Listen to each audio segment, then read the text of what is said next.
గురించి ఏదో సపోర్ట్ చేసినట్టు అనుకొని ఫోన్ చేశారు. వాస్తవానికి ఒకవేళ మనం సపోర్టే చేసినా పెద్ద పెద్ద ఛానళ్ళు పెద్ద పెద్ద వాళ్ళే సపోర్ట్ చేస్తే ఏది లేదు, మన వీడియో ఎంతమంది చూస్తారు. కానీ ఇప్పుడు నేను నిజాలు మాట్లాడదాం. ఆడు ఫోన్ చేయటం వల్లనే ఈ మాట్లాడాల్సి వస్తుంది.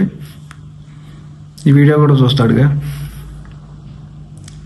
కొమ్మినేని శ్రీనివాస్ గారిని అరెస్ట్ చేయడానికి ఆ మాటలు అనేది కొమ్మినేని శ్రీనివాస్ గారు కాదు. సుప్రీంకోర్టు చెప్పింది ఏంటి? నవ్వితే అరెస్ట్ చేస్తారా, బెయిల్ ఇవ్వండి అనేసి అన్నది కదా. కొమ్మినేని శ్రీనివాస్ గారే అని ఒకవేళ తప్పు చేసింటే సుప్రీంకోర్టు బెయిల్ ఇవ్వమని ఎందుకు చెప్తుంది?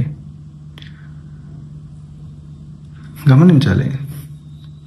నేను ఆ వీడియోలో చివరిలో చెప్పింది కూడా ఏంటి, నేను కొమ్మినేని శ్రీనివాస్ గారికి సపోర్ట్ చేయట్లేదు, ఆ డిబేట్లో మాట్లాడిన మాట 200% తప్పని చెప్పా. చూడండి.